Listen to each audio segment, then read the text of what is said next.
जल्दी से लिख लो, उसका हम बता देते हैं 2 मिनट में इसको। हिंदी देखो, हाँ Hindi.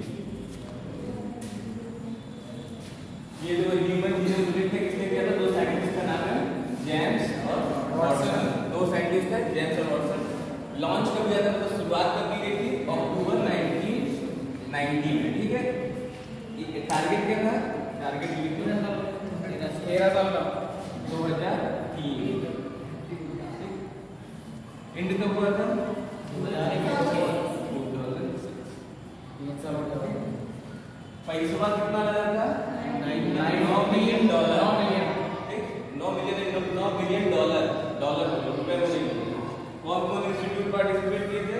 US energy department, welcome trust UK, national institute of health US, Japan, France, Germany और चाइना। अभी ये याद कर लो, जब बायोटेक वाला चैप्टर पढ़ाएंगे तो बताएंगे वेक्टर क्या होता है। तो याद कर लो, 2 वेक्टर इनविजिबल थे, एक का नाम था YAC, दूसरे का नाम था BAC। YAC का फुल फॉर्म है इस आर्टिफिशियल क्रोमोसोम, और इसका बैक है बैक्टीरियल आर्टिफिशियल क्रोमोसोम। ठीक, अभी याद कर लो वेक्टर क्या होता है क्या नहीं होता है। जब तुम लोग को बायोटेक्नोलॉजी वाला चैप्टर पढ़ाएंगे उसमें बहुत क्लियरली हम बता देंगे।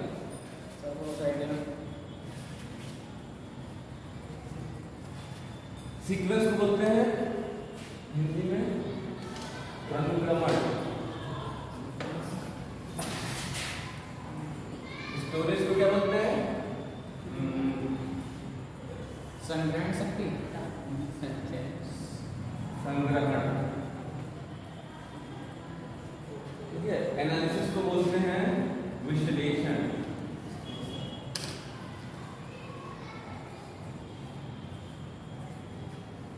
बायोइन्फॉर्मेटिक्स ये हमारे बायोलॉजी का एक स्पेसिफिक नया डिपार्टमेंट की है।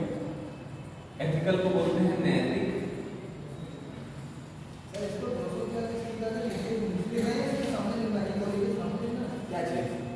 नहीं, ये लाइन से इसके नीचे वाला ये उसका ऑर्गेनिज्म का नाम है। ये दोनों ना, हाँ ये दोनों भी इसके नीचे ही। हाँ, ऐसा कुछ नहीं, वो जगह नहीं है। एथिकल, लीगल को हिंदी बोलते हैं कानूनी बोलते हैं। हाँ कानूनी। और सोशल मतलब जैसा मान्यता प्राप्त।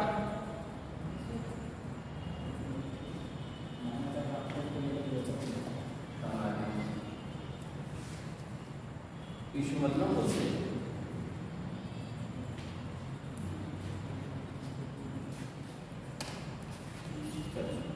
जी वाले 2 मिनट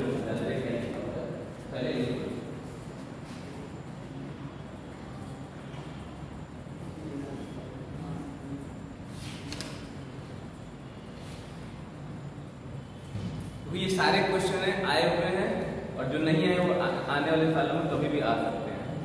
बी प्रिपेयर्ड, रटना है इसको, इसमें कुछ ज़्यादा समझने का खेला है नहीं। मैक्सिमम चीज़ें हमको याद करनी है, जहाँ समझना होगा वहाँ पे हम बता देंगे। पर ह्यूमन जीनोम प्रोजेक्ट में ऐसे बहुत कुछ नहीं समझना है हमको।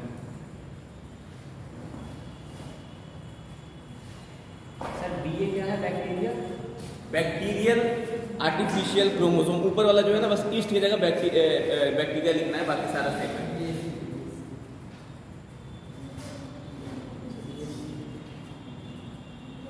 BAC का फुल फॉर्म है bacterial artificial chromosome. E coli के नीचे है S सर्विसाई, सैक्रोमाइसिस सर्विसाई, CERVICEAE, सैक्रोमाइसिस सर्विसाई, जो हम लोग ब्रेड बनाने के लिए यूज करते हैं। एक टाइप का ईस्ट है ये, ब्रेड बनाने के लिए, बियर बनाने के लिए।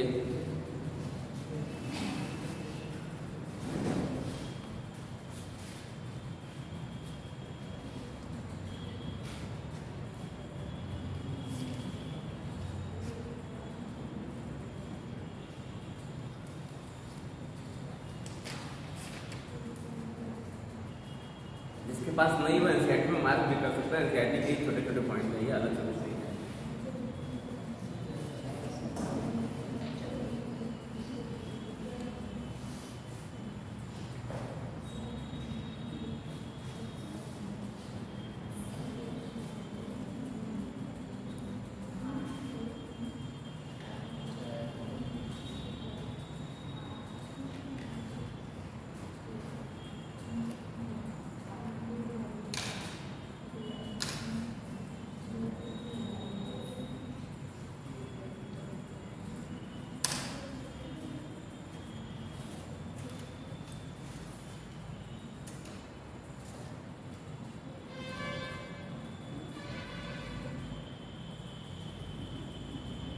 पूछो क्या क्या नहीं समझ में आता है। ये कौन सा? ये ओराइगस सटाइवा धान।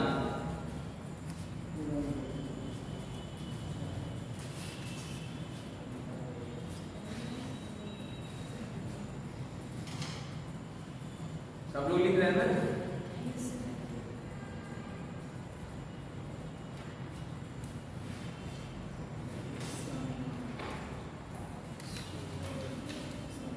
हो गया सबका?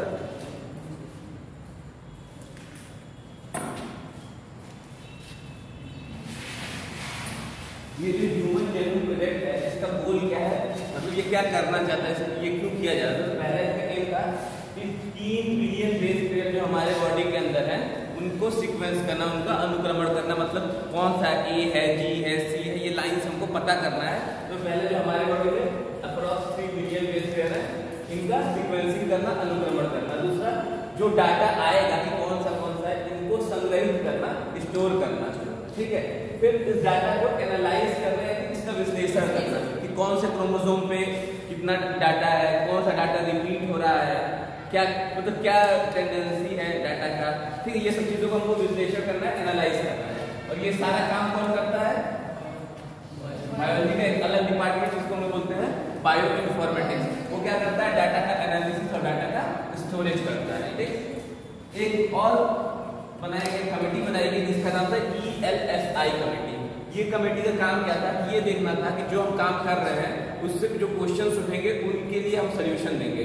मतलब कोई अगर ये काम ह्यूमन जीनोम प्रोजेक्ट ये लोग चला रहे थे तो बहुत सारे लोग होंगे जिन्हें प्रॉब्लम होगी कि पहला तो एथिकल आ जाएगा, ये काम क्या है, एथिकली खुदा ने भगवान ने बनाया है उसके साथ आप खिलवाड़ कर रहे हैं, क्वेश्चन आएगा ना। जितने भी धार्मिक गुरु लोग होंगे हर किसी दर पे तो वो क्वेश्चन करेंगे कि ये गलत है, तो उनके चीजों को जवाब देना कि कहाँ सही है और कहाँ गलत है, उस चीज को मैनेज करना।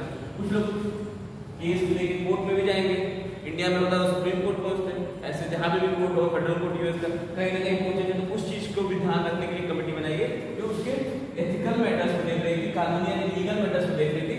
और कोई सोसाइटी में कोई ऐसा अचानक से चेंज आ जाए इस चीजों की वजह से, उस चीज को भी ध्यान रख रही थी। कोई भी काम जो हो रहा है वो इस तरह से बैलेंस हो कि किसी को प्रॉब्लम न क्रिएट हो, तो उस चीज का ध्यान रखने के लिए अलग से कमेटी बनाई गई थी जिसको ELSI कमेटी बोलते थे, जिसका नाम है एथिकल लीगल सोशल इश्यूज को वो ध्यान रखती थी कि इसमें कोई प्रॉब्लम ना क्रिएट हो। इस प्रोसेस में ह्यूमन के जो जीन है उसको हम लोग सीक्वेंस कर रहे थे, साथ में कुछ मॉडल ऑर्गेनिज्म को भी हमने, कुछ ऐसे भी ऑर्गेनिज्म जिनका बार बार हम लोग प्रयोग करते हैं रिसर्च के पर्पज से, ठीक है, उनको भी हमने उनका भी सीक्वेंसिंग कर दिया, उनके भी जीनोम का सीक्वेंसिंग कर दिया। अपना तो क्या ही, साथ में कुछ मॉडल ऑर्गेनिज्म है उनका भी सीक्वेंसिंग कर दिया। इसमें ई कोलाई हम देख रहे हैं, ई कोलाई हर बात में ई कोलाई उठा लेते हैं प्रैक्टिकल करने के लिए, तो हम लोग चलो इसको भी सीक्वेंस कर लेते हैं, इसका भी पता कर लेते हैं कि कौन सा बेस पेयर कहाँ पे स्टेबलिश है। उसके अलावा सैक्रोमाइसिस सर्विसी का ये भी ईस्ट है, ये हमारा इकोनॉमिकल इंपॉर्टेंस होता है इसलिए इसका करते हैं। अराबिडोप्सिस जो होता है ये प्लांट है, ये भी हम लोग इसको मॉडल ऑर्गेनिज्म की तरह यूज करते हैं बहुत सारे रिसर्च पर्पस के लिए। ड्रोसोफिला मेलेनोगास्टर जो फ्रूट फ्लाई होता है उसका भी किए। ये एक निमेटोड है सिनोरोमी हेबिटेटिस, इसको भी हमने किया। ये क्या है? निमेटोड है, याद रखना ये निमेटोड है। निमेटोड क्या होता है? एक तरह का ऑर्गेनिज्म है। जब हम लोग एनिमल क्लासिफिकेशन पढ़ेंगे तो निमेटोड के बारे में ब्रीफली देखेंगे, और यहाँ पे बस इसका नाम रखना है। एक निमेटोड है जिसका नाम सिनो हेबिलिटिस है, उसको भी हमने किया। और लास्ट है ओराइगस सटाइवा मतलब धान, धान को भी हमने क्या किया? इनकी भी सीक्वेंसिंग कर दी। मतलब ह्यूमन के साथ हमने ये 6 और हमने सीक्वेंस कर दिए। कई छोटे लगे हाथ अपना इतना बड़ा काम करता, छोटे छोटे काम को भी निपटा देते हैं, तो ये सारे काम हो गए। ठीक, इतना सबको समझ में आया? समझना नहीं है, इसमें रटना ही है, कुछ समझना नहीं है। Next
sir point page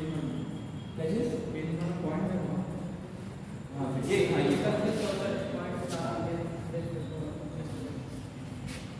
NCERT में दिया है ना, यही दिया होगा पॉइंट।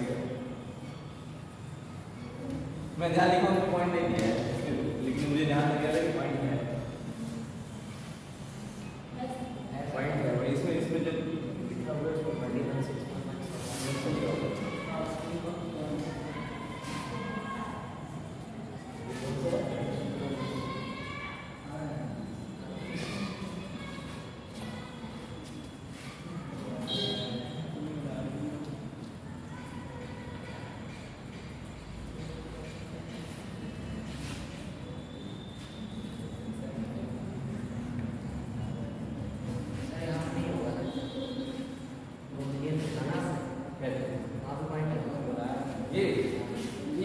मिलियन है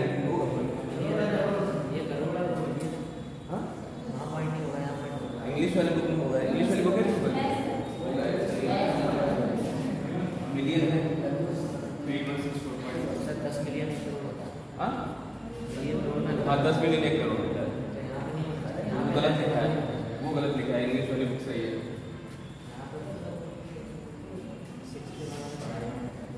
अभी देख लें वो तभी दिमाग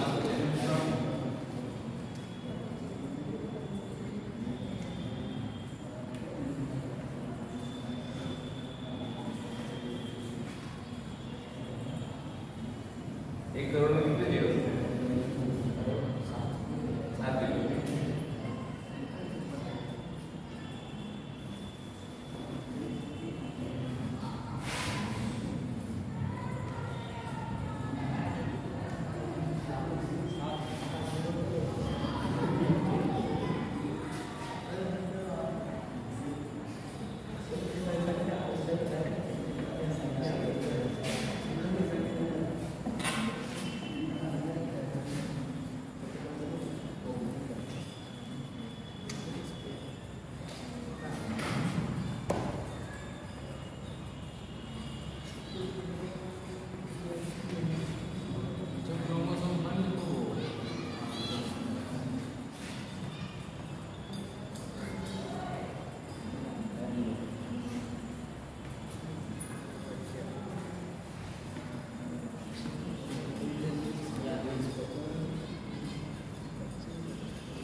कौन सा था ये था ना,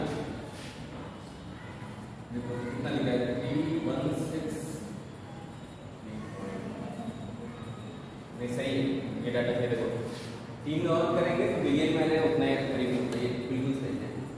तो हिंदी वाला देखो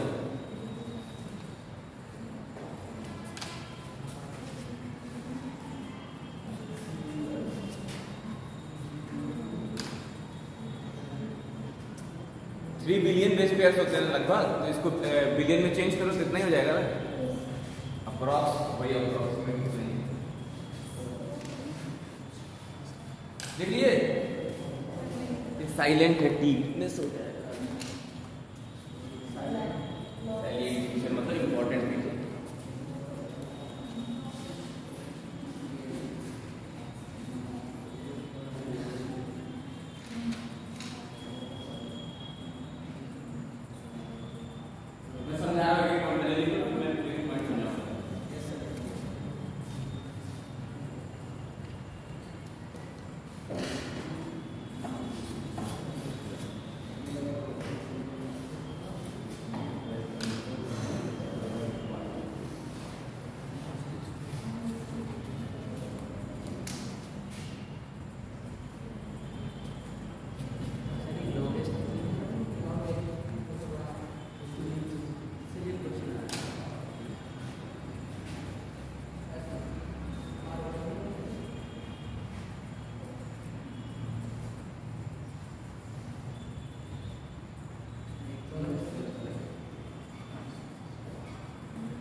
हो गया सबका? देखो 2 तरीकों से, अब देखो हमने ये पता कर लिया कि हमें करना क्या है, हमको उसके सीक्वेंस निकालने। तो सीक्वेंस निकालने के 2 तरीके, अभी नहीं लिखे क्या तुम लोग? जल्दी लिखो भाई, जल्दी लिखो।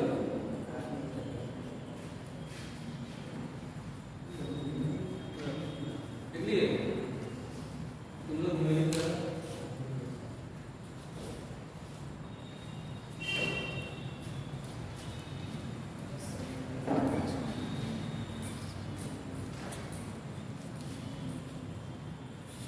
लिखियो सब लिखिए। जंग है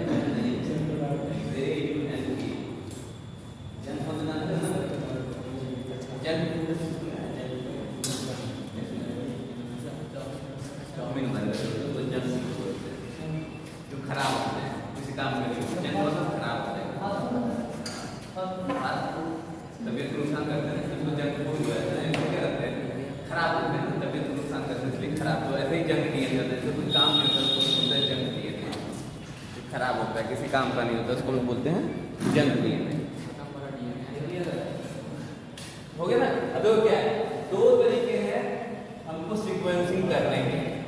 हमको अनुक्रम अगर बताना है कि ये बेस इस बेस के बाद है, ये बेस इस बेस के बाद है, तो उसके 2 तरीके हो सकते थे।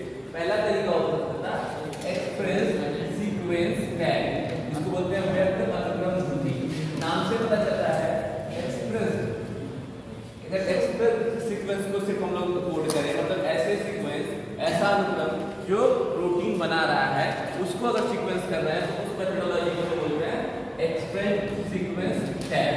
ठीक, जैसे कि चलो इसको बाद में बताएंगे तो जगह नहीं। दूसरा है सीक्वेंस एनोटेशन, इसमें हम क्या करते हैं, कंप्लीट जीन को सीक्वेंस कर देते हैं, कंप्लीट डीएनए को सीक्वेंस कर देते हैं, ठीक है। और इसमें जो पर्टिकुलर जीन है जो सिर्फ कोड कर रहा है स्पेसिफिक प्रोटीन को, मतलब काम वाला जो चीज है बस उसी को करेंगे, सारे को नहीं करेंगे। इसमें पूरा क्रोमोसोम टाइप कर दिए, इसमें जो काम था जो प्रोटीन को कोड कर रहा है उसी भाग को किया, बाकी को हमने छोड़ दिया, ठीक है। तो दो तरीके से हम करते हैं, एक एक्सप्रेस सीक्वेंस टैग है, दूसरा सीक्वेंस एनोटेशन है। दो तरीके होते हैं। सीक्वेंस एनोटेशन में हम लोग बाद में जो एक्सेप्ट किए इस मेथोडोलॉजी के लिए, हमने कहा कि हम सीक्वेंस टैग मतलब सीक्वेंस एनोटेशन है इसको एक्सेप्ट कर रहे हैं, और जो हमने ह्यूमन जीनोम प्रोजेक्ट बनाया वो हमने ये दूसरा वाला तरीके को अपनाया। दो तरीके हमारे पास थे ह्यूमन जीनोम प्रोजेक्ट को करने के लिए। तो पहला तरीका था कि हम क्या कर रहे हैं कि जीन डीएनए का वो पार्ट ले रहे हैं जिससे प्रोटीन बन रही है, मतलब एमआरएनए बन रहा है, एमआरएनए से प्रोटीन बन रही है, सिर्फ वो पार्ट, तो उसको हम लोग बोल देते हैं, वो तरीका था एक्सप्रेस सीक्वेंस टैग। पर हमने इसको नहीं लिया, हम कहते हैं ये मजा नहीं आ रहा है, हमको पूरा डीएनए के बारे में नहीं पता चलेगा, इसमें छोटे से पार्ट के बारे में बस पता चलेगा। दूसरा तरीका था सीक्वेंस एनोटेशन, इसमें क्या किया हमने, कुछ ऐसा नहीं किया, कोई भेदभाव नहीं किया, जो काम का है उसको भी बैठाया, जो नहीं काम का उसको भी, और सबको सीक्वेंस कर दिया लाइन से। यही तरीका हमने अपनाया जिसको हम बोलते हैं सीक्वेंस एनोटेशन या अनुक्रम टिप्पण, ठीक है। अब इसके बाद हमें पता क्या चला, क्या सैलिएंट फीचर है इस पूरे प्रोसेस के। सबसे पहले पता चला कि जो टोटल बेसेस मिले 3164.7 million base pair total human के बॉडी में मिला। ये ह्यूमन का है, ह्यूमन के अंदर कितना मिला, कितना बेस मिलियन बेस मिला, कितना 3164.7 3164.7 मिलियन बेस पेयर हमको मिले ह्यूमन के उसमें। दूसरा काम था, हम उम्मीद करते थे कि 80,000 से 90,000 के बीच में जीन है, जब तक हम लोग खोजे नहीं, ऐसा हम लोग गेस करते थे, ऐसा हमारा अनुमान था। 1,40,000 ऐसा हमारा अनुमान था। जैसे 1,40,000 हाँ, इसमें 1,40,000 ठीक है, 90 ही होता है, भी सही है, 1,40,000। मतलब हमारा एक्सपेक्टेशन क्या था कि बहुत ज्यादा जीन है हमारे शरीर में, पर जब सच्चाई के हमने इसको कोड किया तो हमको पता चला कि जो जीन की संख्या है अप्रॉक्स 30,000 के करीब है। जो हम लोग उम्मीद कर रहे थे जब ढेर सारे जीन निकलेंगे हमारे शरीर में, उतने जीन नहीं निकले, वो सिर्फ 30,000 30 के जीन सिर्फ मिले हमें, के को 1000 बोलते हैं ना, तो 30 के जीन्स मिले। ऐसा क्यों हुआ? वो पहले हमको लगता था बहुत ज्यादा जीन है, पर बाद में बहुत कम जीन है। इसका रीजन ये था कि only 2% of code of DNA can sequence for the protein. मतलब इतना बड़ा डीएनए है जिसका सिर्फ 2% ही प्रोटीन बनाता है, बाकी 98% फालतू का होता है, जिसको हम लोग बोलते हैं जंक डीएनए। ठीक है, इनको क्या बोलते हैं? Junk DNA. मतलब डीएनए इतना बड़ा है, उस डीएनए का 98% काम का फालतू के हैं, सिर्फ 2% क्या है काम के। तो उन जो 2% है वो क्या करेंगे? प्रोटीन बनाएंगे चल के फ्यूचर में, बाकी 98% क्या है? किसी काम के नहीं है, इसलिए हम उसको बोलेंगे ये जंक डीएनए है, ठीक, खराब है, किसी काम के नहीं। तो हम लोग को पहले क्या लगता था कि इतना बड़ा डीएनए है तो जीन का संख्या ज्यादा होगा, पर जब बाद में सच्चाई पता चलेगी कि नहीं भैया काम का जीन, मतलब जीन तो काम करेगा, वो प्रोटीन को कोड करेगा। तो सिंपल सी बात है कि नंबर अपने आप हट जाएगा, 2% में ही होगा। ये तो बहुत कम एक्सपेक्टेशन कर रहा है, इससे तो कुछ ज्यादा ही करते हैं। ठीक, एवरेज बेस पेयर, अगर हम एवरेज निकालें, सारा क्रोमोसोम का बेस पेयर जोड़ दें और उसको डिवाइड कर दें बाय 24, तो लगभग जो एवरेज आता है वो कितना आता है? 3000 बेसेस हर क्रोमोसोम में होंगे। ये एवरेज है, नहीं समझे एवरेज? हमने क्या किया, क्रोमोसोम नंबर 1 पे कितने बेसेस हैं, क्रोमोसोम नंबर 2 पे कितने बेसेस हैं, ऐसे करते हुए 22 तक लिया, फिर x और y का लिया, टोटल ले लिया, डिवाइड कर दिया 24 से, जितना आया वो वैल्यू वो 3000 था। समझ में आया? तो एवरेज नंबर ऑफ बेसेस एक क्रोमोसोम पे कितने थे? 3000। अगर उनसे कोई पूछे कि लगभग क्रोमोसोम में कितना बेस होता है, बेस पेयर होता है, 3000 होता है। सिंपल बात है कि क्रोमोसोम नंबर 1 पे कितना बेसेस होते हैं, वो हमारे यहाँ आ गया हमारा क्रोमोसोम नंबर सबसे नीचे क्रोमोसोम नंबर 1 वहां पे नहीं, ये तो जीन्स है, सॉरी ये जीन्स है, बेसेस नहीं है। अब बेसेस तो कितने जीन है, तो बेसेस कितने होंगे तुम समझ सकते हो, बहुत ज्यादा बेसेस होंगे, ये तो जीन का है। ठीक, तो एवरेज कितना हुआ? 3000 बेसेस पर क्रोमोसोम हमारा है। फिर अगली चीज है फंक्शन ऑफ 50% जीन। हमने इस मेथड में जब ये ह्यूमन जीनोम प्रोजेक्ट बना रहे थे 30,000 के 15,000 के करीब हम उनका काम निकालिए, ये जीन का ये काम है, ये जीन ये प्रोटीन कोड करता है, ये जीन ये प्रोटीन कोड करता है। 50% पूरा नहीं पता कर पाए, अभी चल रहा है प्रोसेस, पर इस प्रोजेक्ट के अंदर ही हमने आधा जीन का काम पता कर लिया। अब तो नंबर बढ़ चुका है, पर अभी पहले क्या करते थे सिर्फ हाफ नंबर। फिर हम देखते हैं कि सबसे क्रोमोसोम नंबर 1 इस पे सबसे अधिक जीन है। हमने बात किया था क्रोमोसोम नंबर 1 सबसे लेट है, सीक्वेंस में बताया क्यों? क्योंकि इस पे नंबर ऑफ जीन है सबसे मैक्सिमम है, वो कितने थे ये एग्जैक्ट याद करना है। अप्रॉक्स 3000 को नहीं बोला इसको, 2968 जीन थे। कितने थे? 2968 जीन थे। ठीक, हर जीन का काम अलग हमें पता है, तो इतने सारे जीन थे और ये लार्जेस्ट क्रोमोसोम है। सबसे छोटा क्रोमोसोम कौन है? क्रोमोसोम नंबर Y जो सिर्फ मेल में पाया जाता है। उस पर कितने जीन है? 231 जीन है, सिर्फ 231 जीन है। अगर हम जीन की बात करें, अभी तक तो क्रोमोसोम की बात करते हैं, अब जीन पे आ जाते हैं। तो ऐसा जीन सबसे छोटा जीन है, मतलब सबसे कम बेस पेयर वाला जीन है। जीन और क्रोमोसोम में डिफरेंस समझ रहे हो ना? हमने बोला एक क्रोमोसोम है, क्रोमोसोम पे ढेर सारे जीन है। अब हम बोल रहे हैं सबसे छोटा जीन कौन सा है, तो सबसे छोटा जीन है SRY जीन। ठीक है, याद करना, नाम याद रखना है SRY जीन, जो कहाँ पाया जाता है? Y क्रोमोसोम पे पाया जाता है। SRY जीन का काम क्या होता है? मेलनेस। मेलनेस को ये वो करता है। देखो नॉर्मली क्या होता है, जब भी कोई बच्चा छोटा होता है, जब अपने क्या कहते हैं वो प्लेसेंटा से जुड़ा होता है, मदर के वोम में होता है, तो उस कंडीशन में इनिशियली बाय डिफॉल्ट वो एक ऐसा स्ट्रक्चर बनता है जो फीमेल होता है। ये SRY जीन जो कि तुम्हारे Y क्रोमोसोम पे प्रेजेंट है, वो क्या करेगा? एक्टिवेट हो जाएगा और वो मेल कैरेक्टर्स को प्रतिपादित करने का ला देगा। जनरली मतलब बाय डिफॉल्ट सब फीमेल होते हैं, बस ये जिसके अंदर Y क्रोमोसोम होता है उसके Y क्रोमोसोम के ऊपर SRY जीन होता है जो छोटा सा है, इसका 14 बेस पेयर है। हो सकता है 14 बेस पेयर, मतलब ऐसा कुछ होगा AUG ऐसे करके 14 ही नंबर होंगे, इतना छोटा सा। ये क्या कर देता है? ये बता देता है कि नहीं आप फीमेल नहीं है, आपको मेल बनना है आगे। तो अब मेल का जो कैरेक्टर है वो किसके वजह से आता है? इस पर्टिकुलर जीन की वजह से, जिसका नाम है SRY जीन, जिसपे 14 बेस पेयर है। ठीक है, सबसे लॉन्गेस्ट जीन कौन सा है? सबसे बड़ा जीन कौन सा है? एक है मॉलिक्यूलर डिस्ट्रॉफी के लिए जीन है, ये X क्रोमोसोम पे पाया जाता है। इसमें 2.4 मिलियन बेस पेयर प्रेजेंट है। मॉलिक्यूलर डिस्ट्रॉफी एक तरह की बीमारी है, उसके लिए जीन होता है और उस पे 2.4 मिलियन बेस पेयर पाए जाते हैं। मतलब वहां पे 14 बेस पेयर मिल रहा था सबसे छोटे वाले में, और सबसे बड़े वाले में 2.4 मिलियन बेस पेयर पाया जाता है। ठीक है, लास्ट है SNP, सिंगल न्यूक्लियोटाइड पॉलीमॉर्फिज्म। इसको हम समझाते हैं, ये किताब ये थोड़ा सा कंसेप्चुअल है, इसको हम समझा सकते हैं। ये इतना समझ लिख लिया था, समझ में सबको है, कोई डाउट नहीं है किसी को? सब समझ में आ गया था? अगर वो दो चीज मुझे समझाना है, मेथड समझाना है और असाइनमेंट समझाना है।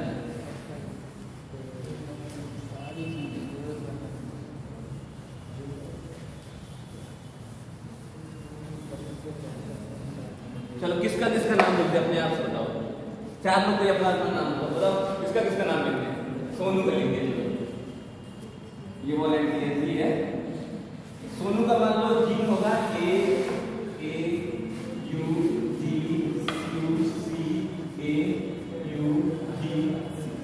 ठीक, और कोई अपना नाम, कोई किसी को गाली और बुराई नहीं होता, कोई भी अपना नाम संदीप का लिख दीजिए। संदीप, इसके में है AAUCUGAUGC।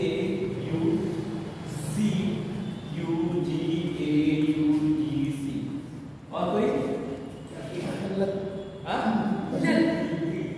क्या चीज? लकी। लकी लिखते लकी। अरे कोई दिक्कत नहीं भाई, कुछ नहीं करना है। इसका है AAUGAUGC। मैं अपना भी नाम लिखता हूँ। ठीक है सर, हेमंत भाई नहीं है? हेमंत का लिखा। हाँ हेमंत भाई। इसका है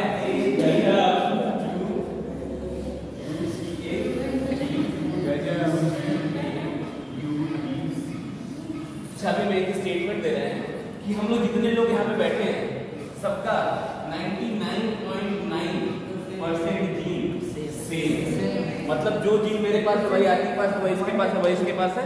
99.9 जो डिफरेंस कितने का है? 8%, 0.1%। सोचो कितने डिफरेंस के बाद ये इतना ज्यादा एनर्जी है, हम लोग बस कितनी कम एनर्जी है। देख रहे हो ना कितना डिफरेंस है इतने से। मतलब ये 99.9 सबका सिमिलर है। हम ही लोग नहीं, बाहर भी जितने लोग मिलेंगे ना वो भी हम लोग से 99.9% सिमिलर होंगे। इसीलिए ना कहा जाता है कि धर्म के नाम पर राजनीति नहीं करनी चाहिए। सारे धर्म अलग, जीन तो सेम है यार, किस बात पे झगड़ा कर रहे हो? सब एक जैसे है, 99.9% सेम है, सिर्फ 1% अलग है। मतलब सारे इंसान हैं, सब अच्छे हैं, कोई बुरा नहीं है, सब हमारे तरह है। कहा जाता है सब सब हमारे तरह है, किसी से नहीं चिढ़ना चाहिए, किसी को देख के अरे वो आगे बढ़ा इसको खींचना ही नीचे, ऐसा नहीं सोचना चाहिए। सबको बढ़ने देंगे, सबका जीन सेम है, सिर्फ इतना डिफरेंस है। ठीक, अब देखो क्या हो रहा है, यहाँ हम लोग बात कर रहे हैं कभी कभी क्या होता है, ये कहाँ जी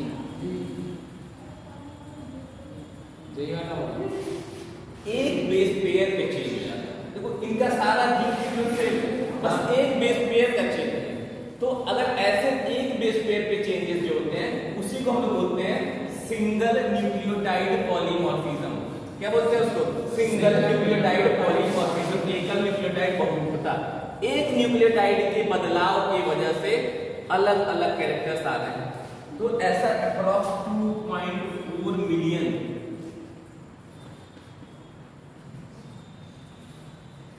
एसएनपीज पाए जाते हैं, जिसको स्क्रीन पे बोलते हैं। तो इतने एसएनपीज पाए जाते हैं एक बेस पे, जिसमें चेंज हो, मतलब पूरा सेम है, बस बीच में एक चेंज आएगा। तो इतने एसएनपीज पाए जाते हैं। इस एसएनपीज का बड़ा यूज है। इस एसएनपी 1.4 ठीक है, 1.4 है, इतना पाया जाता है। ठीक, तो इतना चीजें मतलब क्या है, इतनी जगह पे मतलब दो डीएनए लिए, 3 डीएनए लिए, उसमें जो क्या डिफरेंस होगा, इतनी जगह सिर्फ एक बेस पेयर का डिफरेंस होगा, बाकी सेम है पूरा, बस इतनी जगह सिर्फ एक बेस पेयर क्या हो रहा है, चेंज हो जा रहा है। तो इसी को हम बोलते हैं क्या, हमारा एसएनपी, एकल न्यूक्लियोटाइड बहुरूपता या सिंगल न्यूक्लियोटाइड पॉलीमॉर्फिज्म। ठीक, अब देखो होता क्या है, इसका फायदा क्या है, हम लोग इसका कैसे फायदा उठा सकते हैं एसएनपीज का। हम क्या करेंगे कि किसी लोकल पॉपुलेशन को लेंगे, हम गए पंजाब चले गए, चलो पीलीभीत आ जाते हैं, पीलीभीत में आए, पीलीभीत में हमने क्या लोगों के सीक्वेंस कर दिए, सारे लोगों को उठाया, सबको नहीं उठा सकते, कुछ लोगों को चेक कराया कि वॉलंटियरली जिसको अपना न्यूक्लियोटाइड का सीक्वेंस कराना है वो आ जाए मेरे पास। हमने कैंप लगाया, तुम लोग को वॉलंटियर बना दिया कि चलो तुम लोग खोज के लाओ, तो तुम लोग लेके आए कुछ लोगों को। हमने क्या किया कि उनका सीक्वेंसिंग कर लिया। सीक्वेंसिंग में हमने ये देखा कि कुछ लोगों का ये सेम होगा और कुछ लोग का डिफरेंट होगा।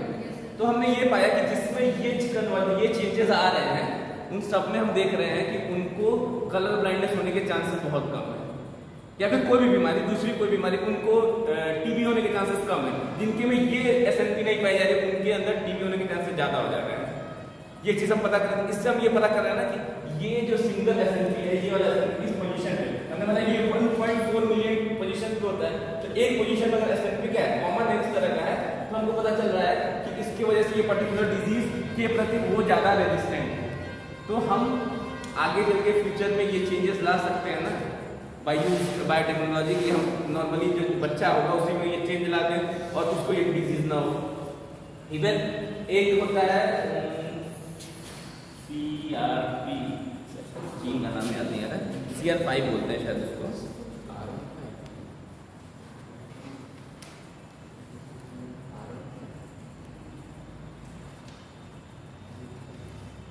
CCR5 जीन,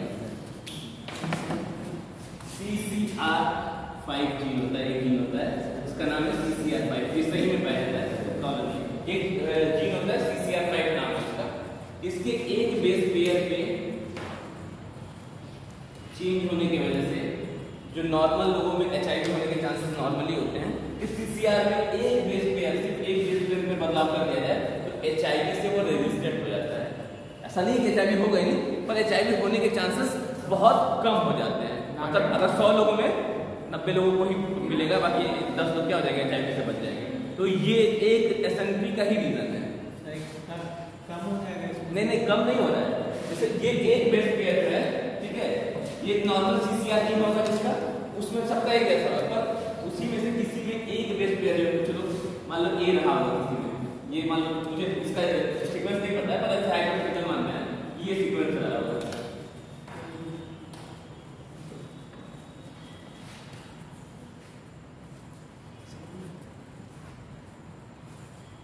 ऐसा रहा होगा, ये सबके लिए होगा, ये सीसीआर की सबका मतलब है, सीसीआर की सबके भी लगभग ये होगा।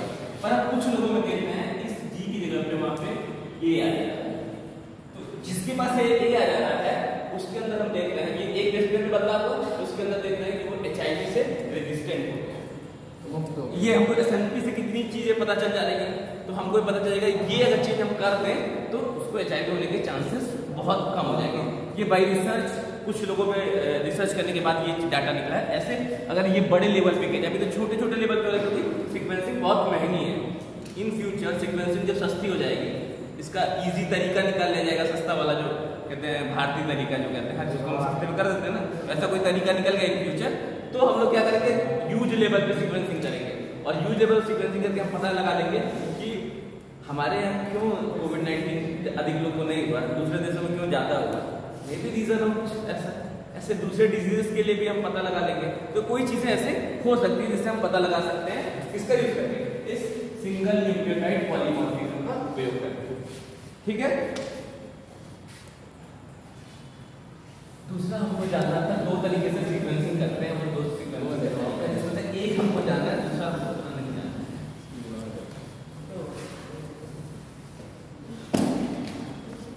मैं बोला था कि दो तरीके से हम ह्यूमन जीनोम प्रोजेक्ट में सीक्वेंसिंग कर रहे हैं, अनुक्रमण कर रहे हैं।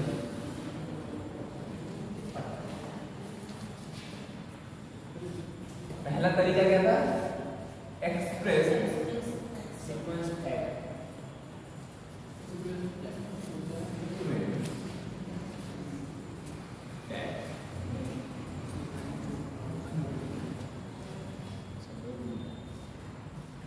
एक्सप्रेस सीक्वेंस टैग में देखो क्या करते हैं हम लोग एमआरएनए लिए, ठीक है, ये क्या लिया हम लोग एमआरएनए लिए, वो एमआरएनए जो प्रोटीन बनाने वाला है, ठीक, वो लिए, उसको हमने क्या किया, कन्वर्ट कर लिया रिवर्स ट्रांसक्रिप्शन के थ्रू, रिवर्स ट्रांसक्रिप्शन कर लिया इसका, मतलब रिवर्स ट्रांसक्रिप्शन का मतलब क्या हुआ, द्रुतक्रम अनुलेख,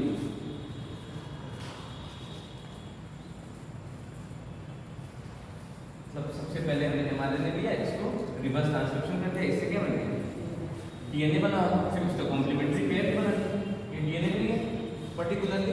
अब इसका हमने क्या किया, सीक्वेंसिंग कर दिया, ये हमने क्या कर दिया, सीक्वेंसिंग कर दिया, ठीक है। तो इसको हम लोग इस तरीके को बोलते हैं एक्सप्रेस सीक्वेंस टैग। क्या किया हमने, सिंपल कुछ नहीं किया, जो एमआरएनए बना हुआ था पहले हमने क्या किया, सेल में गए और जितना एमआरएनए बना हुआ है उस एमआरएनए को निकाल लिया, एमआरएनए से फिर दोबारा हमने क्या किया, डीएनए बना लिया और डीएनए की सीक्वेंसिंग कर दी। तो इससे क्या होता है, एमआरएनए सिर्फ उसी का बनेगा ना जो कि प्रोटीन बनाने वाला होगा, ऐसा तो नहीं ये फालतू वाले का, मतलब ये इससे सिर्फ 2% ऑफ द जीनोम क्या कहते हैं सीक्वेंस कर सकते हैं, क्योंकि हमें पता ना सिर्फ 2% क्या करते हैं, वो करते हैं प्रोटीन बनाते हैं, तो इस तरीके से हम 2% का ही सीक्वेंसिंग कर सकते हैं। तो इस तरीके को बोलते हैं एक्सप्रेस सीक्वेंस टैग व्यक्त अनुक्रम।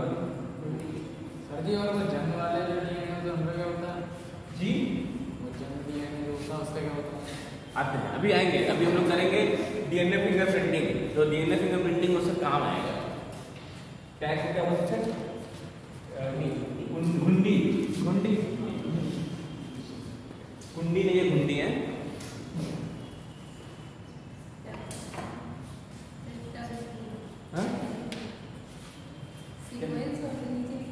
टैग, हाँ टैग को घुंडी बोलते हैं, यही व्यक्त अनुक्रम घुंडी, एक्सप्रेस सीक्वेंस टैग, इसी मेथड को हिंदी बोलते हैं व्यक्त। अरे एक्सप्रेस का मतलब हो गया व्यक्त, नहीं बोलते कि अपने आप एक्सप्रेस नहीं कर पा रहे, अपने आप को व्यक्त नहीं कर पा रहे। सीक्वेंस का अनुक्रम बताइए, लिनियरिटी, टैग का थोड़ा याद करना है, टैग का कहते हैं घुंडी,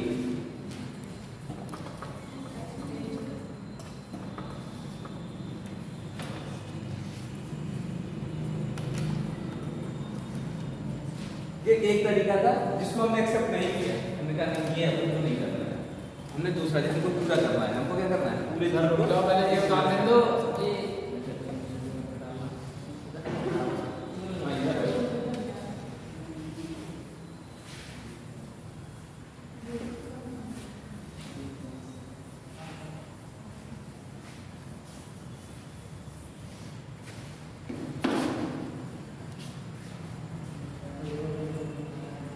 दूसरा तरीका था सीक्वेंस एनोटेशन।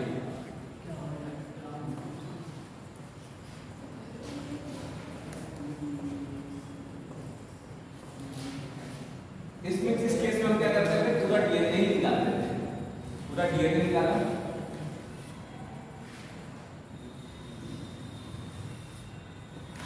इस डीएनए को हमने कैंची ली, कैंची से काट लिया, इस कैंची का नाम है रेस्ट्रिक्शन इंडोन्यूक्लिएजेस।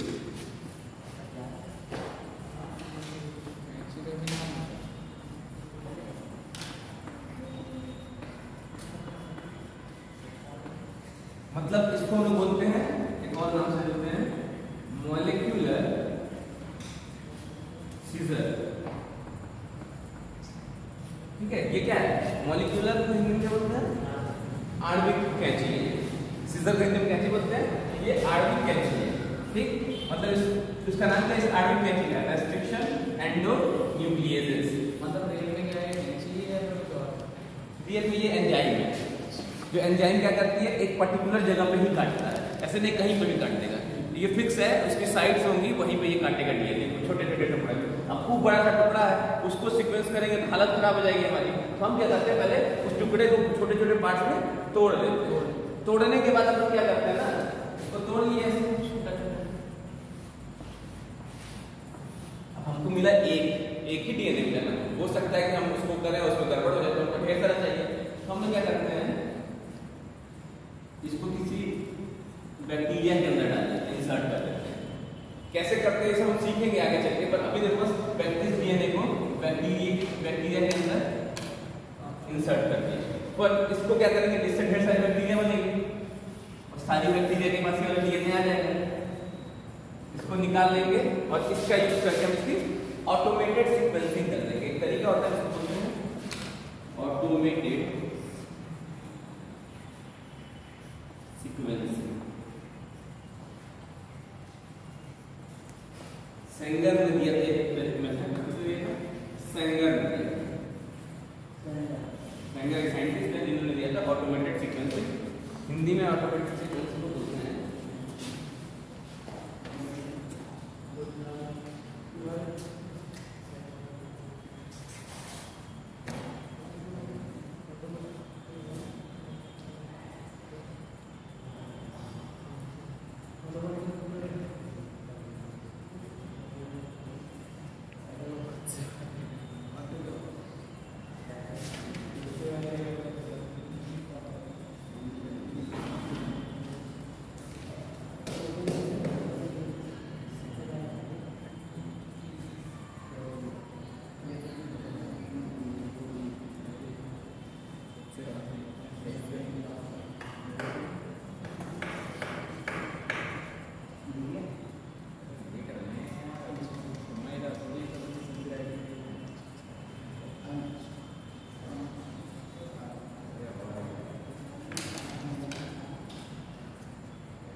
क्या ऑटोमेटेड हो, क्या बोलते हैं अनुक्रम बोलते हैं, इसी को सीक्वेंस एनोटेशन को अनुक्रम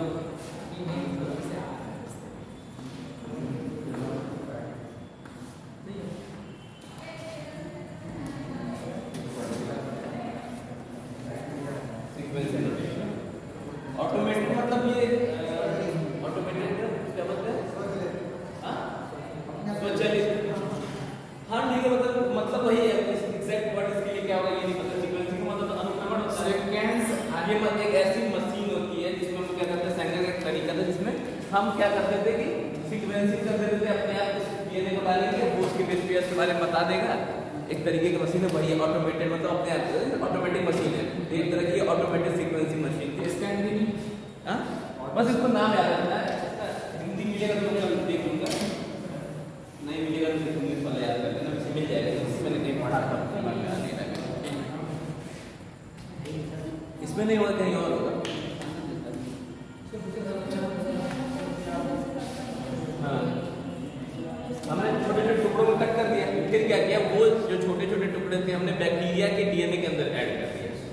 अब हम अपने आप को तो बार बार डबल नहीं कर सकते ना बहुत तेजी से, हमने क्या करें, बैक्टीरिया का जो डीएनए हुआ उसके अंदर कर दिया। अब बैक्टीरिया तो हमको पता है हर 20 मिनट बाद नई जनरेशन पैदा करती है, तो हमको ढेर सारी बैक्टीरिया मिल जाएगी, और हर बैक्टीरिया के अंदर वो पर्टिकुलर जो डीएनए का टुकड़ा जो हमको चाहिए तो वो मिल जाएगा। फिर उसको निकाल देंगे, और उसको निकालने के बाद उसकी सीक्वेंसिंग कर लेंगे, उसका अनुक्रमण कर लेंगे।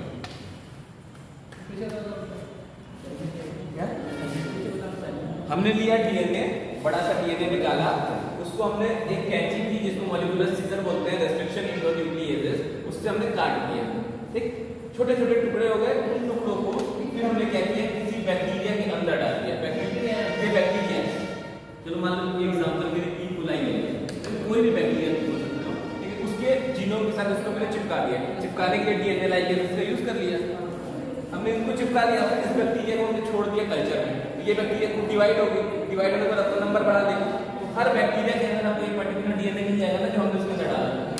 ये मतलब ऐसे है, किसका जो डीएनए डाला वो हमारा इंटरेस्ट डीएनए, कोई भी डीएनए वो ऐसे छोटे छोटे टुकड़े किए, अपने बड़े से डीएनए को उसका छोटा छोटा टुकड़ा हमने अलग अलग बैक्टीरिया में डाल दिया, ताकि हमको हर टुकड़े के ढेर सारे मिल जाए। क्योंकि उस समय पीसीआर नहीं आया, पॉलीमरेज चेन है, अब आ गया तो अब हम ये बैक्टीरिया की जरूरत ही नहीं है, बाहर ही कर सकते हैं। उस समय नहीं था, इस वजह से मैंने बैक्टीरिया डाला, फिर उसका नंबर बढ़ा दिया, बढ़ाने के बाद निकाला, ताकि अब 20-25 साइंटिस्ट मिलकर एक साथ काम कर सकते हैं ना, एक निकालते हैं समस्या होती है ना। चलो ठीक,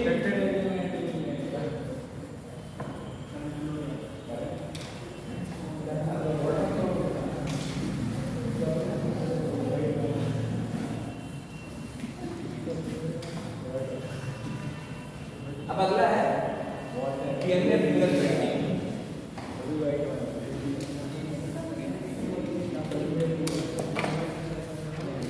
नेक्स्ट टॉपिक है लास्ट टॉपिक है,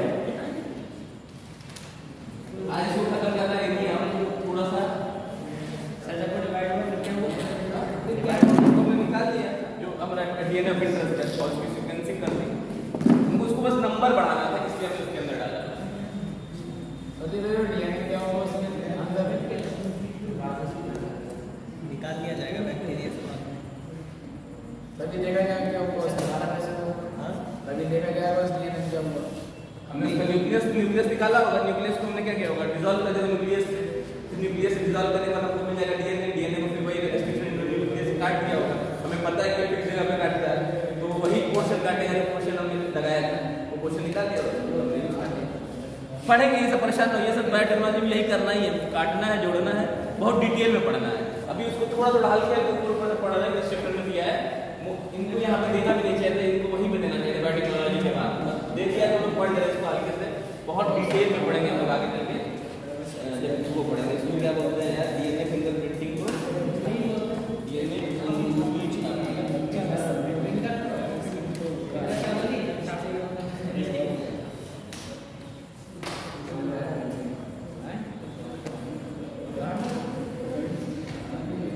ठीक है, डीएनए अंगुली छापी। नेक्स्ट पॉइंट, नेक्स्ट है डीएनए फिंगरप्रिंटिंग या डीएनए अंगुली छापी। अब देखो हमने बात किया था कि हमारा 98% जो डीएनए होता है वो किसी काम का नहीं होता है, ठीक है ना। इसको अपन दो टाइप में डिवाइड करते हैं, एक को बोलते हैं माइक्रो सैटेलाइट, चलिए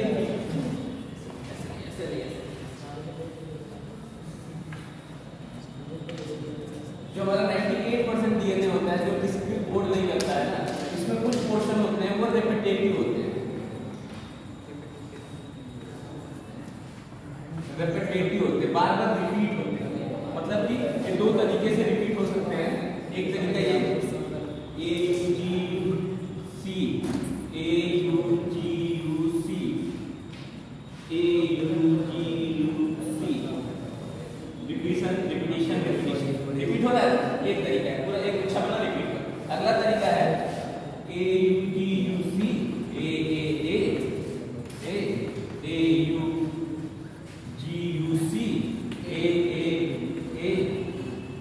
AUGUC।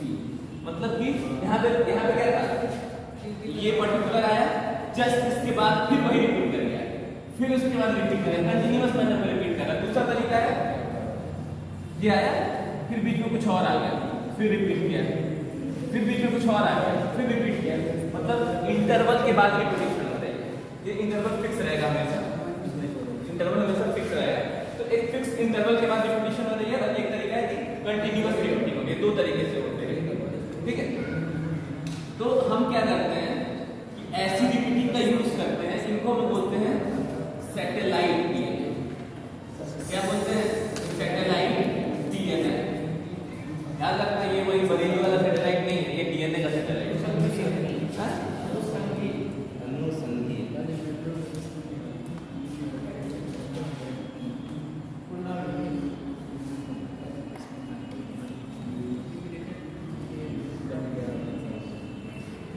रिपीटेटिव को बोलते हैं शायद पुनरावृत्ति।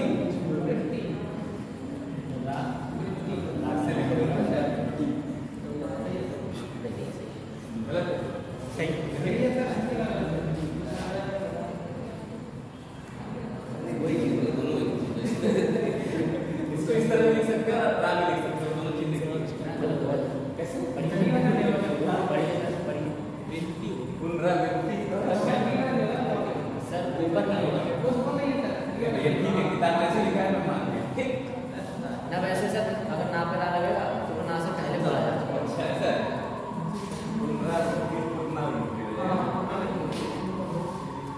ठीक है, तो ये दो तरीके की रिपीटेटिव, दो तरीके की, जिसमें से एक को हमने क्या बोला, सैटेलाइट डीएनए। इसी सैटेलाइट डीएनए को फिर हम दो पार्ट में डिवाइड करते हैं, माइक्रो सैटेलाइट और मैक्रो सैटेलाइट। माइक्रो सैटेलाइट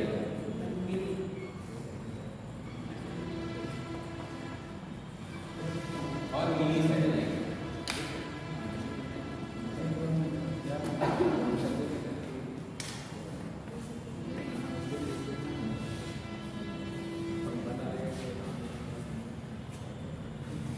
एक में क्या होता है, ए और डी ये बार बार रिपीट होते हैं। एक में क्या होता है, जी और सी बार बार रिपीट होता है। मतलब ए और सी का जो मात्रा होता है वो ज्यादा होता है, ए सी की मात्रा जी सी।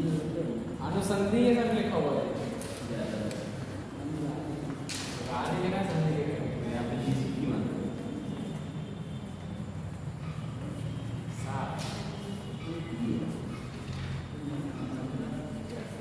मात्रा मतलब अमाउंट है। अनुसंधि अनुसंधि संधि है ना, गा होगा, गा से गमला वाला, गा से गमला वाला, अरे गमला है कि गद? हाँ गा से घड़ी वाला, गमला गमला गमला गा ग से गणेश जी वाला, ग से गमला, ग से गधा।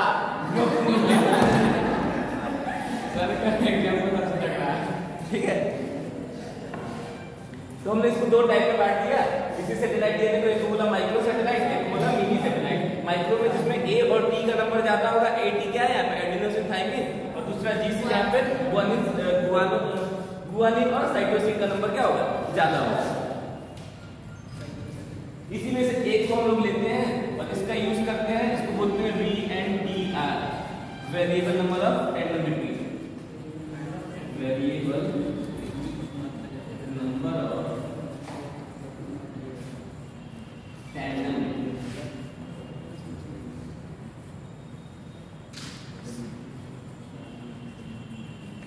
हिंदी में इसको कुछ बोलते हैं, बड़ा समस्या है। इसी में से एक को ले लिया, जिसको हमने बोला variable number of tandem repeat. अभी क्या होता है बता दें, हिंदी से देख लेंगे। हिंदी दिया है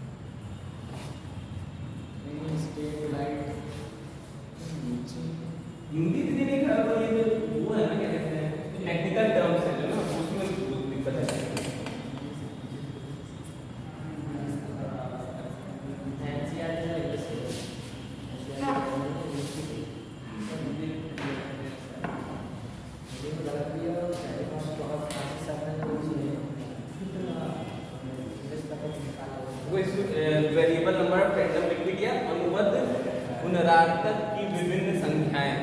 ये टैंडम का मतलब होता है ना कोई चीज बार बार, टैंडम होता है छोटा टुकड़ा, ये टैंडम है ना, जैसे ये एक टैंडम, इसको एक टैंडम बोलेंगे, इसको एक टैंडम बोलेंगे। हिंदी में क्या बोले हैं? वेरिएबल का पुनरावर्तक है, ये अनुबद्ध हो गया, मतलब टैंडम को अनुबद्ध हो गया।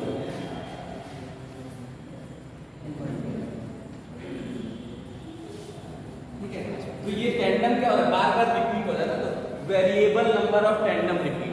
तो ये क्या है? ये फिक्स नहीं है कि कितनी बार ये रिपीट होगा, इसलिए इसको हम लोग क्या बोलते हैं? Variable number of tandem repeat. ठीक है, इसी का यूज हम लोग करते हैं process of DNA fingerprinting.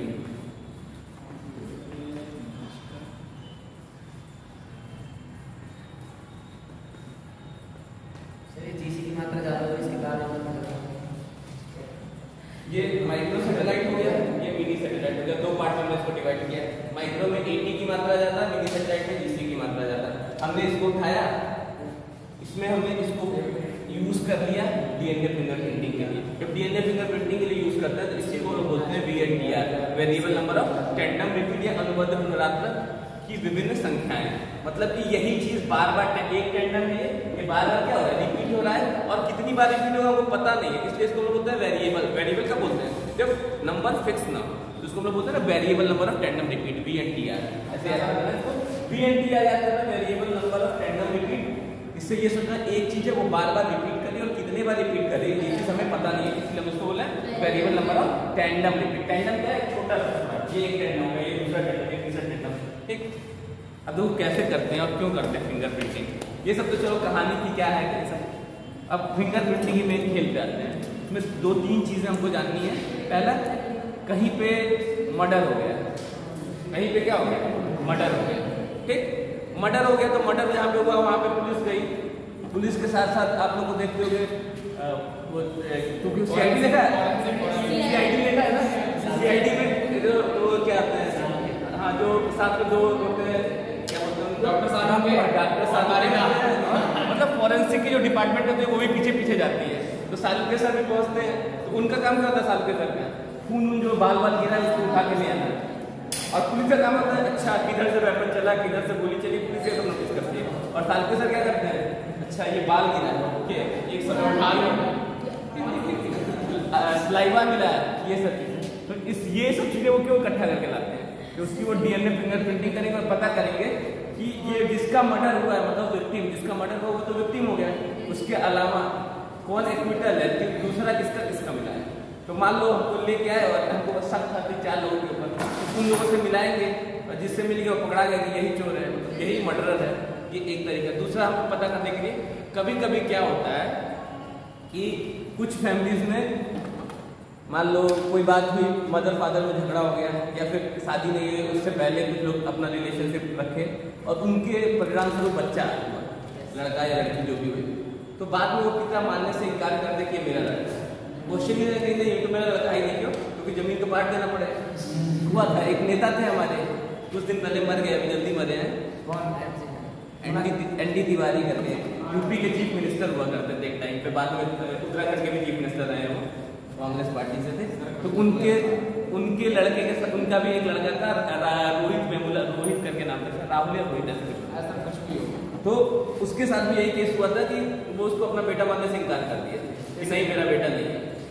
Rohit को, रोहित राहुल, वो भी राहुल कोई लड़का था उनका, तो उसको उन्होंने कहा नहीं ये मेरा लड़का ही नहीं है। क्यों? क्योंकि ये शादी नहीं किए थे, किसी और ऐसे लेडीज के वजह से हुआ था जिससे उनकी शादी नहीं हुई थी, तो उसको मानने से मैं इनकार कर दिया। तो उसने क्या किया? केस कर दिया कोर्ट में। तो कोर्ट ने बोला भैया डीएनए फिंगरप्रिंटिंग करा, और डीएनए फिंगरप्रिंटिंग में पिताजी का और बेटे का डीएनए मैच हो जाएगा। मैच हुआ, पूरा 100% नहीं मैच होगा, पर ज्यादा से ज्यादा क्वेश्चन मैच होगा, तो पता कर सकते हैं कितना मैचिंग होती है फादर और सन के बीच में, और उससे हमको पता चल जाएगा कि ये इनका लड़का है या नहीं है। तो बाद में पता चला कि वो उन्हीं का लड़का है। तो बाद में उसको उन्होंने प्रॉपर्टी में आधा देना पड़ा, मजबूरी आधा दुगना दुगना जो भी होगा ये इसका नहीं है, ऐसा हुआ। तो ऐसे बहुत सारे केसेस होते हैं, पिता का पता लगाना है। अभी तो आप बोले थे कि 99.9% सेम होता है, 1% में भी थोड़ा जो चेंजेस होते हैं, अब उसमें भी सेम होते हैं, उसमें भी सेम होते हैं। पिता 2 भाई हैं तो उनमें ज्यादा सिमिलरिटी होगी, हमारे तुम्हारे में थोड़े बहुत दूर के होगा, मैं गोरखपुर का तुम पीलीभीत के तरफ समस्या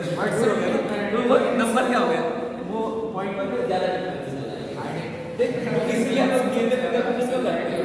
डीएनए फिंगरप्रिंटिंग मर्डरर का पता लगाने के लिए, किसी क्रिमिनल साइट पे जो खून मिलेगा, सलाइवा मिलेगा, सलाइवा समझ रहे हो ना, ये कुछ भी लाल, ये सारी चीजों को हम इकट्ठा करते हैं। इकट्ठा करके क्यों लाते हैं? ताकि हम उससे डीएनए निकालें। इवन बाल का एक टुकड़ा वो भी मिल गया तो उसका भी यूज करके हम डीएनए, हाँ, जो मतलब क्या होता है, जो सेल्स ऊपर वाला जो क्या बोलते हैं, ये जो बाल होता है नॉर्मल काला वाला, इससे भी निकाला जा सकता है, ये मत समझो। हाँ, तो ये हम लोग क्यों इकट्ठा करते हैं? इसीलिए कभी कभी देखे नहीं होंगे कुछ, अरे तुम लोग वो सब देखते हो ना सीरीज वीडियोज, उसमें देखते हो ना किसी को फंसाना होता है तो उसका बाल जबरदस्ती ला के रख देते हैं, उसका सिगरेट जो सिगरेट पिया हुआ है वो उठाए नहीं गिरा के फेंके, वो उठाए ला के यहाँ पे रख दिए। अब वो उसके सिगरेट उठाया तो उसका सेल्स जो सिगरेट के उस पर आ गया, अब हम यहाँ से रख दिए तो पहले पुलिस उसके पास आएगी। ये सब तरीके हैं, वही तो अपना तो नहीं रखा, बस पहना और उसने क्या किया, दूसरे का ले आकर रखा उसको फंसाने के लिए। तो ये सब तरीके होते हैं, इसलिए डीएनए फिंगरप्रिंटिंग को भी हम वो सबूत नहीं मानते, सबूत मानते ही नहीं है। इसको भी आपको प्रूफ करना पड़ेगा। अगर मान लो मैच कर गया तो ये नहीं कहते कि ये गुनहगार है, इसको भी हमको प्रूफ करना पड़ेगा। चलो वो सब तो कानून में चलेगा, सब कानून। अभी हमको कैसे किया जाता है डीएनए फिंगरप्रिंटिंग,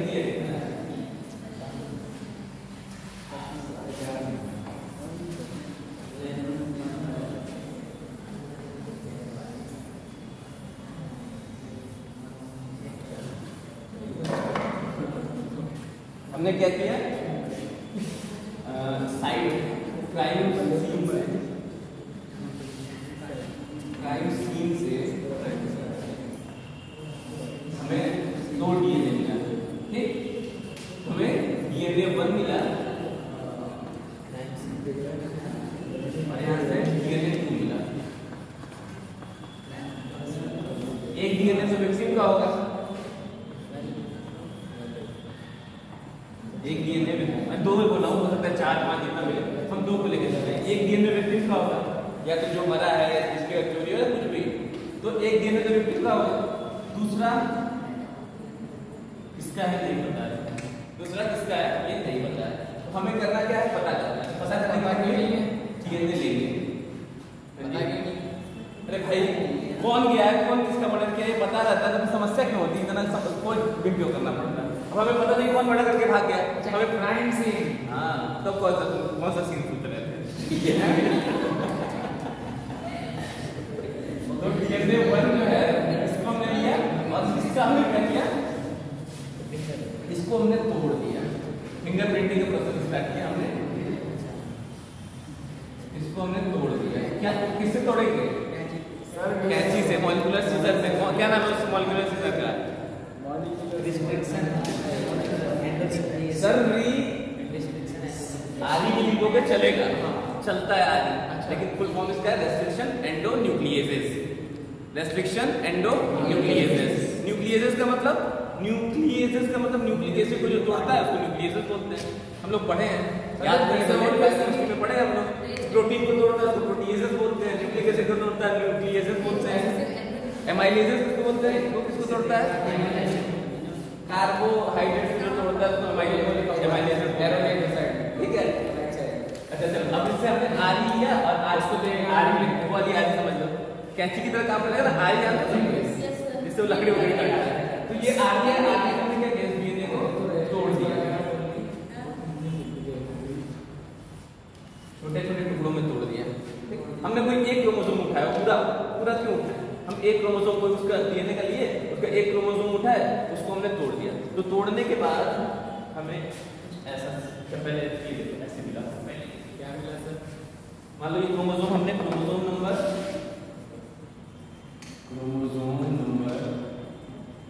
कोई सा भी ले लेते हैं, 2 ले लिया होगा, ठीक है, अब 2 लिया होगा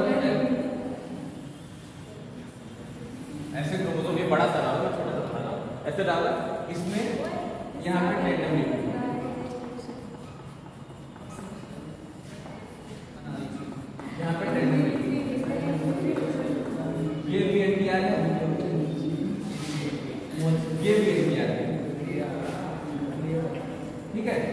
ये एनटीआर हमको लेना है क्रोमोसोम में जो रेपिटेटिव सीक्वेंस है, ये क्या है, रेपिटेटिव सीक्वेंस है ना, हमको काम वाला नहीं लेना है, बस जो जंग डीएनए का रेपिटेटिव सीक्वेंस है उसको लिए इसको हमने निकाल दिया, आरी ने यूज किया, और आरी से हमने इसको तोड़ दिया।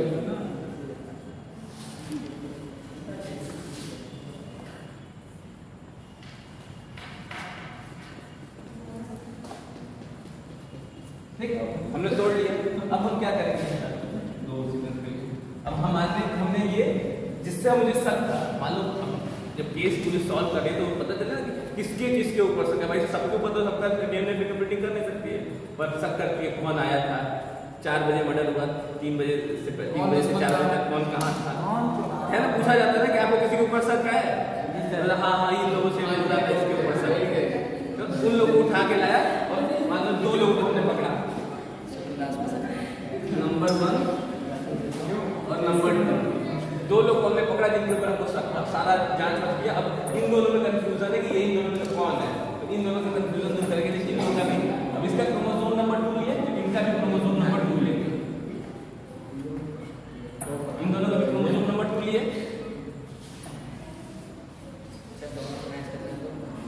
ऐसे कैसे दोनों से मैच कर जाएगा, यही तो होता है कि फिक्स होता है, नहीं मैच करता।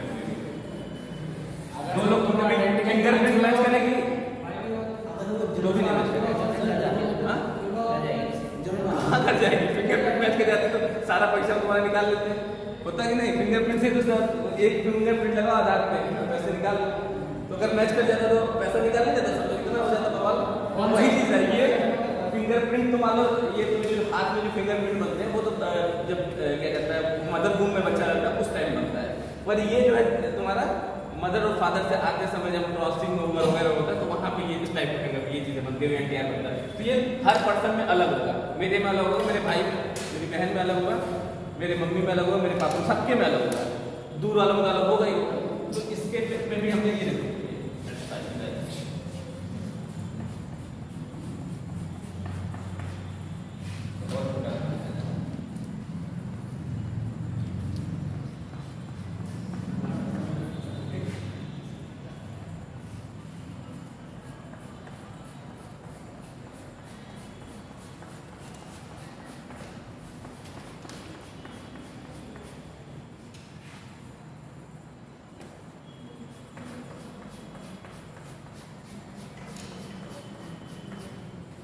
ये ऐसी कंडीशन है, ठीक है, ये ऐसी कंडीशन है। ये हमने क्रोमोसोम नंबर 2 पहले वाले जिसके ऊपर शक है और दूसरे वाले जिसका शक है उसका क्रोमोसोम नंबर 2 लिया और देखा इसका वीएन किया है, इसका देखा वीएन किया, इसका देखा वीएन किया, पर ये हमको दिख नहीं रहा है, मतलब अभी देख ले रहे हैं ना, पर जब क्रोमोसोम लेंगे तो दिखेगा तो नहीं ना। पहले हम आपने उसका क्रोमोसोम नंबर 2 लिया, इसका भी क्रोमोसोम नंबर 2 लिया, इसका भी क्रोमोसोम, तीनों का क्रोमोसोम नंबर 2 लिया। 2 लेने के बाद हमने क्या किया, इसको तोड़ दिया, इन सबको आरी से तोड़ दिया, इसको भी आरी से काट दिया, इसको भी आरी से काट दिया, और तीनों आरी के साथ सेम। कई टाइप के रेस्ट्रिक्शन इंडोन्यूक्लियेसेस आते हैं, ये पर्टिकुलर ये जितने यूज करें वो सेम है ताकि वो सेम जगह से काटेंगे, ठीक है। तो अब हमारे पास टुकड़े हो जाएंगे,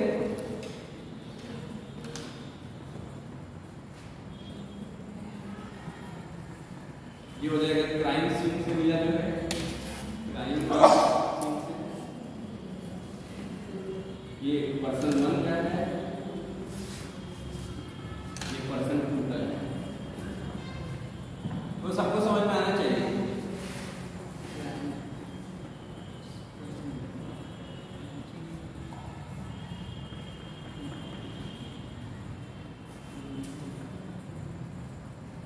ठीक है, ऐसे हो गया, हमको मिल गया छोटे छोटे टुकड़े काटने के बाद। अब हम लोग क्या करेंगे, इसका दूसरा प्रोसेस है, तोड़ने के बाद जेल इलेक्ट्रोफोरेसिस करेंगे।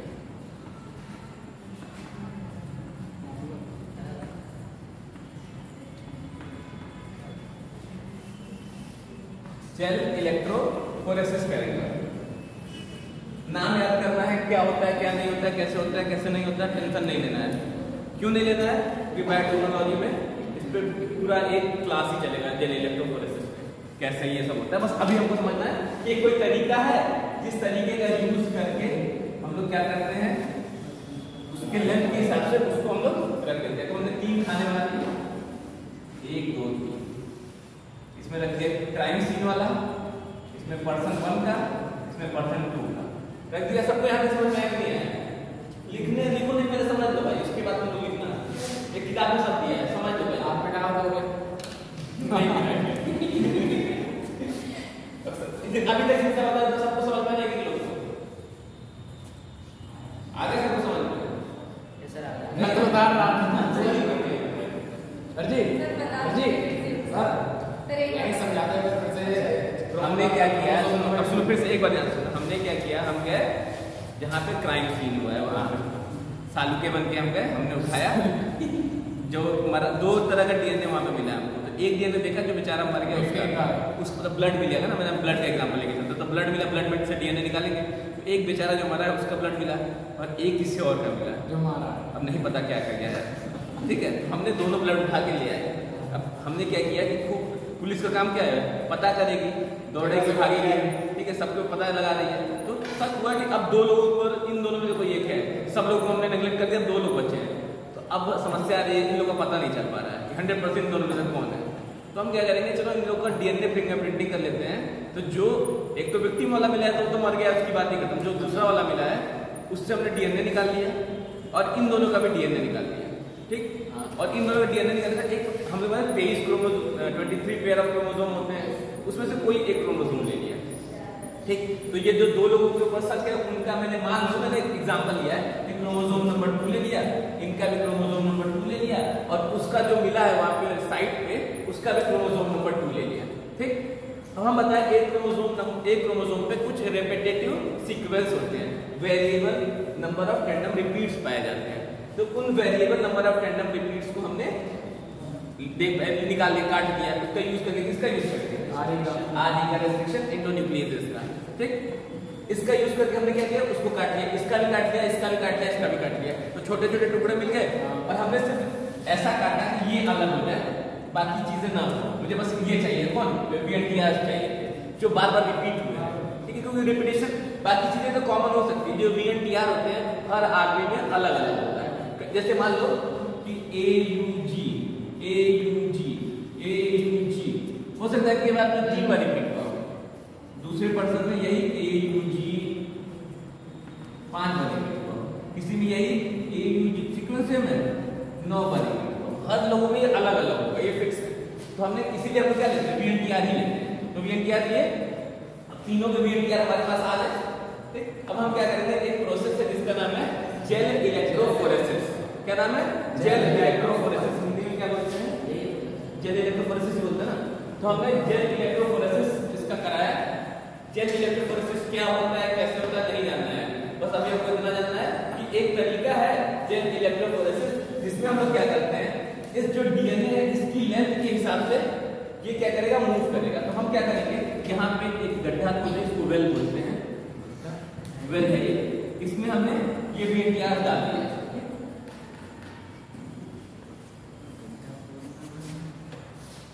हमने ये VNTR डाल दिया, वेल इसको बोलते हैं इलेक्ट्रोफोरेसिस के भाषा में।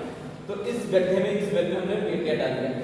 एक तरफ होता है तुम्हारा ये कैसा होता है, नेगेटिव होता है, इसमें हमने पॉजिटिव साइड जाती है, बिजली दे दिया, एनोड कैथोड वाला कंसेप्ट लगाते हैं, नहीं सोचना, बस इतना जानो कि अब ये मूव करता है किसी वजह से। तो मूव करने के बाद ये क्या करेगा, जो सबसे छोटा वाला होगा सबसे तेज भागेगा, जो सबसे बड़ा वाला वो धीमे चलेगा, भारी है तो स्लो स्पीड से चलेगा, और जो हल्का है वो तेजी से भागेगा। तो इसमें क्या होगा, कुछ ऐसा कंडीशन, जैसे हमने ये हमने क्रिमिनल साइड से लिया, तो ये वाला बड़ा है तो ये यही रहेगा, ठीक। ये छोटा है तो ये यहाँ, ठीक।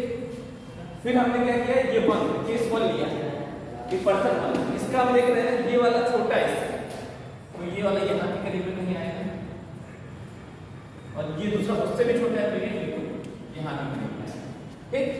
स्पीड से भागना, जो छोटा है वो ज्यादा ऊपर भागेगा, जो बड़ा है वो छोटा रहेगा। सबसे बड़ा ये तो सबसे नीचे, उसके बाद ये, उसके बाद ये, उसके बाद ये, ठीक।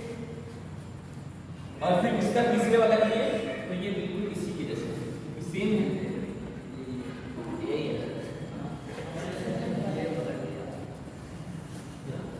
अभी हमको दिख नहीं रहा है, ये तो हमने दूसरा प्रोसेस किया, प्रोसेस नंबर 2 जेल इलेक्ट्रोफोरेसिस के, कुछ भाग गए, कहाँ भागा नहीं मालूम, दौड़ा दिए। अब हम लोग क्या करेंगे, तीसरा स्टेप क्या करेंगे, ये छाप लिए भैया सब लोग, मिटा दे, फिनिश कर दो। मैं वादा किया हूं। कर लो तुम भी। टाइम लगेगा बहुत। चैप्टर खत्म होगा, जितना टाइम लगा तुम्हारा टाइम है। ये टॉपिक खत्म करके ही छोड़ेंगे आज। सही है सर, 6 बजे तक पूरा होगा। अरे पिटा दो। हो गया ना?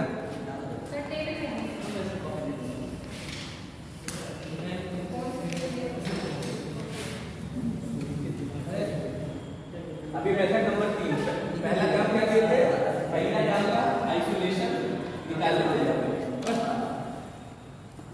दूसरा जेल इलेक्ट्रोफोरेसिस और तीसरा काम है नाइलॉन पेपर लेंगे। नाइलॉन पेपर लेंगे या फिर इसको सेल्यूलोज मेम्ब्रेन भी बोलते हैं।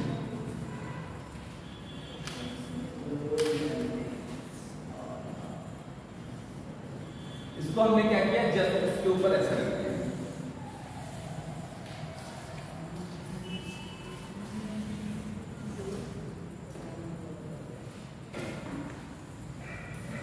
इसके ऊपर रख दिया, ठीक है। अब क्या होगा? जो डीएनए इस जेल इलेक्ट्रोफोरेसिस पे वो इसके ऊपर चिपक जाएगा। फिर इसको प्यार से निकाल लेंगे।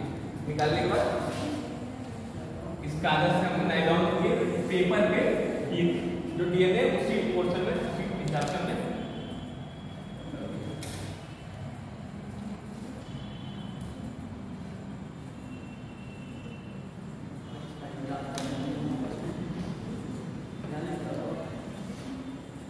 ऐसे ही कर दिया। ऐसे ही था, कुछ हो गया। हमने नाइलॉन पेपर पे इससे क्या किया? मतलब यहाँ से हम नहीं पता कर पा रहे थे, तो हमने क्या किया? एक इसके ऊपर पेपर चिपकाया और पेपर पे सारे डीएनए जस्ट चिपक के वापस आ गए। फिर हमने इसको ऐसे कर दिया, ठीक। अब हम क्या करेंगे? ये जितने भी एनटीआर यहाँ पे बनाए थे, इसी समय हमने इसका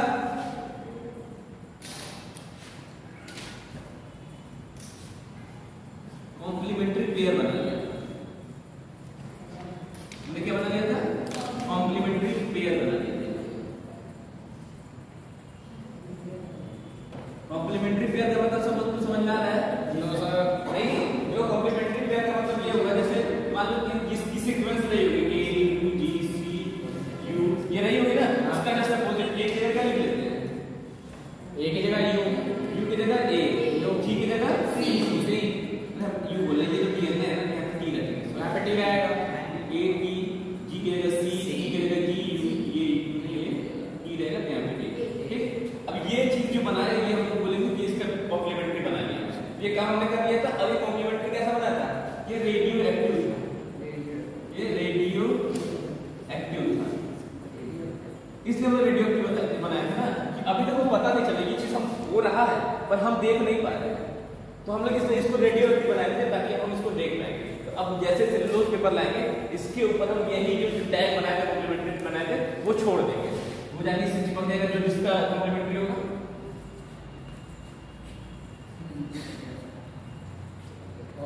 चिपक गया। अब हम क्या करेंगे? एक स्पेसिफिक लाइट डालेंगे। जैसे ही लाइट डालेंगे तो चमकने लगेगा, यहाँ पे ग्लो आ जाएगा। ग्लो यहाँ पे हमको दिखने लगेगा, ग्लो, चमक, ठीक। अब चमक आएगा तो हम देख सकते हैं ना, अच्छा ये क्राइम साइड 1 का है, ये पर्सन 1 का है, ये पर्सन 2 का है। ये क्राइम वाले से 1 मिल रहा है, अच्छा ये 2 वाला ये चीज मिल गया, अच्छा ये वाला यहाँ मिल गया। हमको पता चल गया क्रिमिनल कौन है।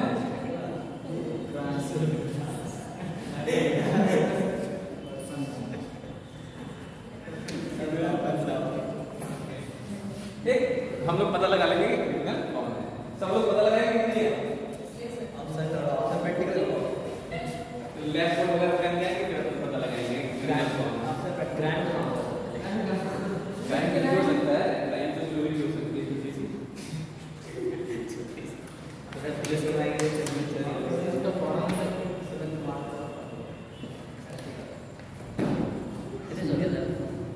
चैप्टर खत्म।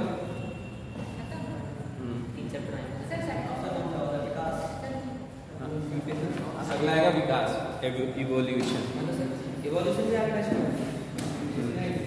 टेस्ट हाँ, जब तक जो खत्म हो जाएगा आ जाएगा। यहीं तक ले तो तुम लोग पढ़ोगे नहीं, ये हो जाएगा। क्या चीज कह रहा हूँ मैं? बोल रहा हूँ यहीं तक ले। चलो वो मूड पे करेगा, पढ़ते रहना, जब पढ़ोगे तो फिर उसको देने में टेस्ट में क्या दिक्कत है। 2 चैप्टर नहीं, बायोमॉलिक्यूल्स भी आ रहा है। कहाँ तुम एक चैप्टर गए? बायोमॉलिक्यूल्स और इलेक्ट्रिक 2 चैप्टर पढ़ा दिया ना, मेंडल वाला और ये वाला। तुम लोग भी पढ़ते दोगे ना? अरे 10 क्वेश्चन आएगा, 10 क्वेश्चन करना, कोई मारेगा नहीं, 10 क्वेश्चन सही करना। टेस्ट नहीं छोड़ना चाहिए। जो क्लास किया वो गलत करेगा तो उसको बताएगा। अच्छा, प्रेजेंट भी लगाना है। वो केमिस्ट्री में नहीं लगाएंगे। हां, सर भूपेंद्र लगा हुआ है।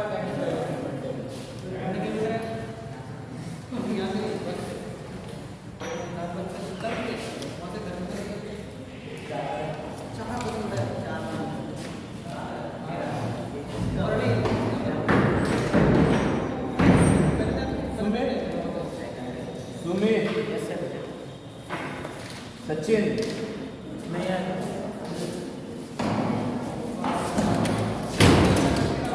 संदीप, आकाश, आरती, नवनीत कुमार, वो चलना, विजय।